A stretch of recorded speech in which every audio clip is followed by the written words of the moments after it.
Entre les institutions républicaines et les forces spirituelles au Tchad règne une alchimie qui guide toute une nation. Cette symbiose est un fait et une réalité qui se cultive au quotidien, notamment par le biais des rencontres au sommet. Illustration avec cette audience accordée ce jour par le président de la République, chef de l'État, maréchal Mohamed Idriss Déby Itnou, à l'archevêque métropolitain de N'Djamena, Monseigneur Edmond Djitangar Godbé. Après l'échange solennel lors de la cérémonie de présentation de vœux du nouvel an, il y a exactement une semaine, cette entrevue a permis au chef de l'État et à l'archevêque de mener des réflexions approfondies sur la vie et les perspectives de l'Église et plus largement sur la situation du pays.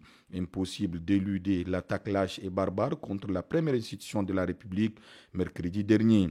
Des événements sanglants qui touchent de près également l'Église, conflit l'archevêque Edmond Djitangar Godbé. Nous avons exprimé notre désolation pour les événements sanglants que nous avons encore connus récemment et qui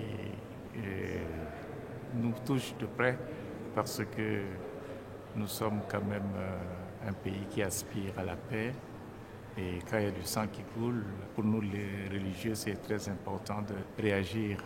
Pour cela nous avons dit que nous continuons à prier pour la paix du pays, mais en même temps aussi nous pensons que l'avenir malgré tout, appartient à Dieu et nous sommes prêts à marcher sur le chemin d'espérance que nous trace aujourd'hui l'Église universelle, parce que nous avons une année d'espérance. Et cette année 2025 là, va nous permettre vraiment d'espérer que tous nos vœux se réalisent. Le président de la République a été informé par le haut dignitaire catholique du calendrier de l'Église qui prévoit en bonne place l'organisation d'une conférence sous-régionale des évêques de l'Afrique centrale. Au-delà de sa valeur purement spirituelle, cet événement vise surtout à donner une bonne image du Tchad. Cela a requis l'assentiment du président de la République, chez qui l'archevêque métropolitain de N'Djamena voit une humilité rare au sommet de l'État. Nous allons mettre le paquet pour que tous ceux qui viennent se rendent compte que le Tchad est un pays autre que ce qu'ils imaginent ou que la presse présente. Nous voulons démontrer par la présence des évêques d'Afrique centrale que nous sommes une église comme les autres, nous sommes un pays comme les autres et que nous avons quelque chose à apporter aussi aux autres pour la construction de notre continent et de notre église. Comme d'habitude, il a été très attentif, il nous a écoutés. Et il a repris point par point tout ce que nous avons exprimé en donnant son point de vue. J'ai été frappé par sa sérénité, son calme et en même temps aussi par son ouverture.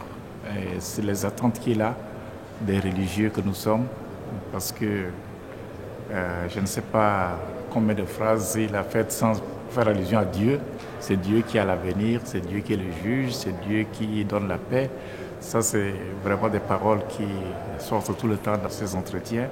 Et je crois que nous prenons ça avec beaucoup de satisfaction parce que nous voyons que c'est une personne qui a crainte de Dieu et qui cherche aussi à partager cette crainte de Dieu avec les autres. L'éloge rendu par le pasteur des pasteurs au Tchad, Monseigneur Edmond Djitangar Godbé, en dit long sur la place qu'accorde le chef de l'État à la religion pour renforcer la cohésion entre Tchadiens tout en la plaçant au centre d'une gouvernance éclairée et bienveillante.